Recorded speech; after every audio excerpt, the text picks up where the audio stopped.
આપણી સૌની સાથે મંચ ઉપર ઉપસ્થિત વિશ્વના સૌથી વધુ લોકપ્રિય નેતા અને યશસ્વી વડાપ્રધાન આદરણીય નરેન્દ્રભાઈ મોદી સાહેબ, મારા સાથી નાયબ મુખ્યમંત્રી શ્રી હર્ષભાઈ સંઘવી, મારા સાથી સૌ મંત્રીશ્રીઓ, સાંસદશ્રી, સોમનાથ ટ્રસ્ટના ટ્રસ્ટીશ્રીઓ શ્રી જેડી પરમાર, શ્રી પીકે લહેરી, શ્રી હર્ષવર્ધન નોહટિયા, શ્રી વિશદભાઈ મફતલાલ, આમંત્રિત સર્વે મહાનુભાવો, પ્રેસ મીડિયાના મિત્રો, સૌને મારા નમસ્કાર।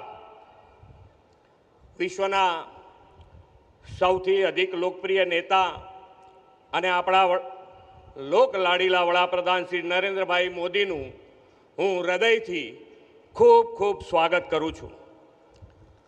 સમગ્ર દેશ અને દુનિયાની નજર જે રાજ્યની ચૂંટણી પર હતી તે પશ્ચિમ બંગાળ સહિત આસામ અને પોંડિચેરીમાં પણ વિકાસની રાજનીતિને મળેલા પ્રચંડ જન સમર્થનના શિલ્પી યશસ્વી વડાપ્રધાન શ્રી નરેન્દ્રભાઈ મોદી સાહેબને સમગ્ર ગુજરાતની જનતા જનાર્દન વતી ખૂબ ખૂબ અભિનંદન પાઠવું છું।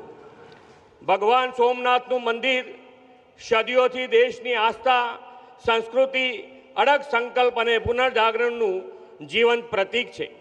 આપણી આસ્થાના અજેય અને અતૂટ પ્રતીક આ મંદિરને ધ્વંસ કરવાના અનેક પ્રયાસો થયા અને દરેક વિનાશ પછી સોમનાથ ભગવાનનું મંદિર ફરી વધુ તેજસ્વતા સાથે ઊભું થયું છે। આજે આ દિવ્ય મંદિર વિધ્વંસમાંથી પુનઃનિર્માણના સરદાર સાહેબના અડગ નિર્ધાર, દ્રઢ સંકલ્પ અને રાષ્ટ્રના આત્મસન્માનનું પ્રતીક છે। તેમનો આ સંકલ્પ 1951ની 11 મે પૂર્ણ થયો। તે ગૌરવશાળી વિરાસતને આજે 75 વર્ષ થયા છે। આદરણીય શ્રી નરેન્દ્રભાઈ મોદીએ 2001માં મુખ્યમંત્રી તરીકેનું સેવાદાયિત્વ સંભાળ્યું। એ જ વર્ષે તેમણે સોમનાથ મંદિરના પુનઃનિર્માણનો સુવર્ણ જયંતિ ઉત્સવ ઉજવીને આપણને તક આપી હતી અને આજે સરદાર સાહેબનો દ્રઢ સંકલ્પ સાકાર થયાનો આ અમૃત ઉત્સવ આદરણીય વડાપ્રધાન શ્રી મોદી સાહેબની પ્રેરણાથી દેશની આઝાદીના અમૃતકાળમાં જ આવ્યો છે। તે સોનામાં સુગંધ સમો પ્રસંગ છે। આખા યુગનું નિર્માણ કરનાર વિઝનરી લોકનાયક શ્રી મોદી સાહેબે પ્રત્યેક ભારતવાસીઓમાં સાંસ્કૃતિક રાષ્ટ્રવાદ અને સનાતન હિન્દુ સંસ્કૃતિના પુનર્જાગરણનો ભાવ પ્રબળ બનાવ્યો છે।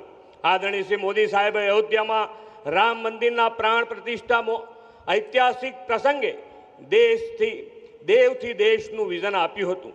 સોમનાથ મંદિર પર 1000 વર્ષ પહેલાં થયેલા આક્રમણ સામે શૌર્ય દાખવનાર સ્વાભિમાની યોદ્ધાઓને યાદ કરતું સોમનાથ સ્વાભિમાન પર્વ, કાશી વિશ્વનાથ કોરિડોર, કેદારનાથ ધામ વિકાસ, પાવાગઢમાં 500 વર્ષ પછી ધ્વજારોહણ અને અંબાજી કોરિડોર તથા સોમનાથ તાલીમ સંકલ્પ દ્વારા વિરાસત બી વિકાસ બી સાકાર કર્યું છે।